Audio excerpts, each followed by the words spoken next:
energy drinks that contain high levels of caffeine are aimed at adults. But we've had an SOS, and it's come from schools.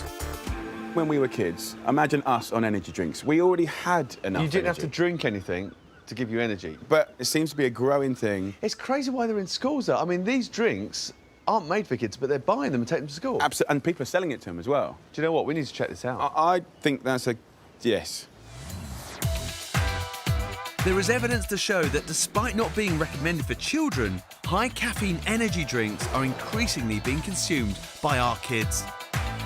And there's a worrying lack of research into the potential effects of this. Yeah, you been shopping? Yeah, what have you got? These are the big sellers. That's it. You got the top big three, haven't you? Yeah. Let's look what's in them. There's all sorts of stuff in here. A lot of caffeine. Caffeine isn't a major problem when you know what you're drinking. Yeah. But for me, kids don't need know, but- any more stimulants. You know, I would never give, like, an espresso or a coffee to my kids. No. The caffeine in some energy drinks is so high that manufacturers warn that they're not recommended for children. But there's nothing to stop kids buying them. So we're going back to school to hook up with physiologist and sleep therapist Dr. Narina Ramlakhan to find out how caffeine can affect the body. Caffeine is a stimulant, so it activates that fight or flight part of the nervous system. It's stopping the chemical that's going to help you to sleep, and it's also increasing the amount of adrenaline in your system. So that's going to give you a rush. Your senses are more aware. More aware, because it's almost as if you're taking a shot of adrenaline. Caffeine is a very powerful drug. But supercharged energy drinks like this 250ml can contains 80 milligrams of caffeine. That's the same as a double shot of espresso. Drinking this can, which is twice the size, gives you the same as 4 shots. And if you drink this 1 litre bottle, it's the caffeine equivalent of almost 8 espressos. And shockingly, this is what some of our kids are doing.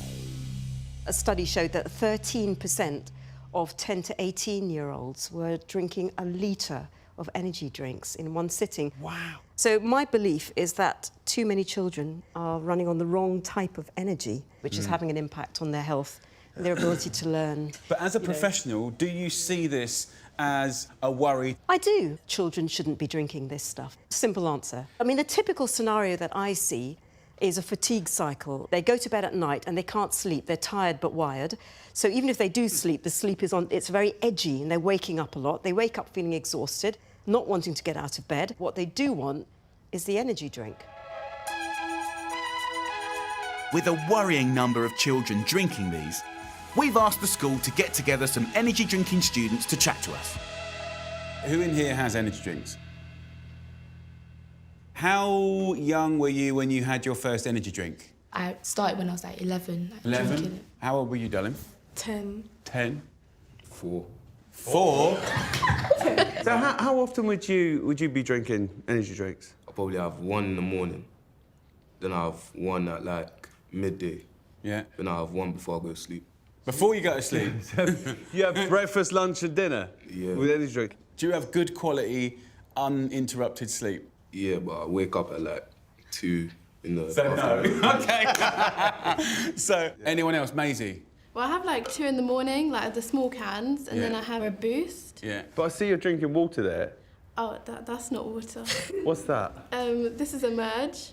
So why have you got it in a thing then? It's just easier to get into school because then you're not allowed. So that's how you sneak it into school? Yeah. So you're not allowed to drink them in school? No. How many of you guys, let's be honest now, have energy drinks instead of breakfast? Right.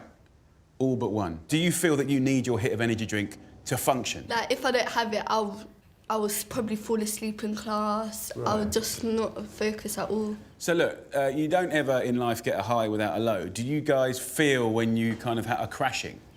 Yeah, definitely. Like, so I have one in the morning. At lunchtime, I feel like I don't have any energy left, so I have another one at lunchtime, and then it just makes me feel like really like energized. Would you say the conversations that we're having with you guys are normal throughout the rest of your class? Yes. This school, along with many, have banned energy drinks from the classroom. So we want to hear from the teachers why they are taking on this fight. They'll either come in super erratic, or they'll come in and the first thing they do is put their head down. You have to have the activities ready as a backup if that happens. So you're actually... Changing your teaching. Changing your teaching to suit the highs and lows of the energy drink. Seriously? Are you sure it is energy drinks? Yes. Right. That and also diet. All the young people we spoke to today were pretty much saying they have energy drinks Monday to Friday instead of breakfast. I think it's got worse in the last 2 years, and students won't do as well as what they could have done, and it's all down to what they're consuming. So you have a ban for no energy drinks in this school. Do you feel slightly alone that you're kind of the only sort of filter for taking away these drinks to these young people? I would like to see supermarkets and also corner shops made aware of how dangerous this product is. So you said dangerous, and of course the industry would argue, how can you scientifically prove that? What do you mean by that? Danger in the sense that a child needs to rely on a stimulant to get up in the morning. The fact that they get to their first lesson of the day, that's when the caffeine's kicked in. So the danger is they're not going to achieve as best they should. So you're sort of saying physical health, but also mental health. There needs to be something that if a child wants to buy an energy drink, that they are So there should questioned. be age restriction. Absolutely. You should not be able to go into a store and buy them. Right. We have got some work to do. Yeah. I tell you what, it's amazing to think this is going on. I didn't know how it affected one thing and then the next, and then the sleep, and then the not eating breakfast, and then the whole kind of thing about learning. I think the key to this being a success is legislation. And do you know what? It's apolitical. You know, whatever government's in, this has to be dealt with. Without question, this is one of the most serious food fights we've done. Yeah. This is clearly when government have to step in. We want to know why some kids are drinking caffeine-loaded energy drinks. Do you feel that you need your hit of energy drink to function? Like, if I don't have it, I will probably fall asleep in class. Ignoring the warnings could affect their health, and it seems to be affecting their education. Children shouldn't be drinking this stuff. Simple answer. And the message from the teachers on the front line is pretty blunt. Students won't do as well as what they could have done, and it's all down to what they're consuming. We want to make sure pupils have every opportunity to excel, but they have to learn their own lesson. And today, I'm the one teaching them. Mr. Oliver, waiting for my next class.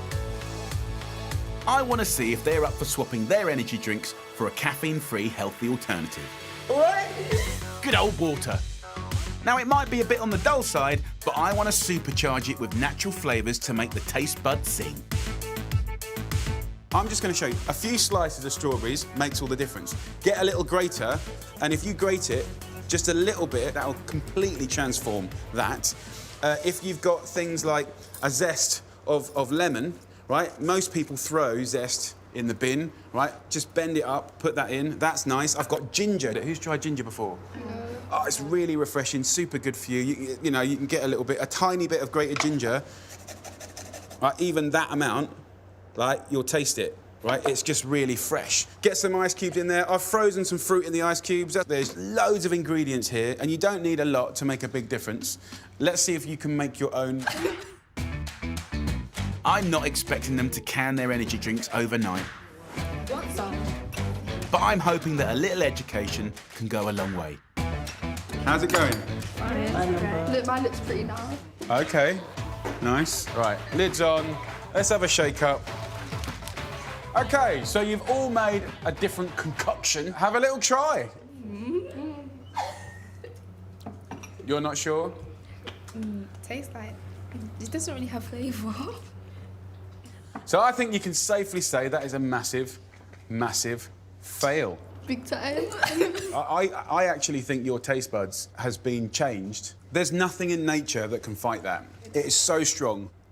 That is the problem that we've got. And the only way to fix it is to stop you guys getting as much of it.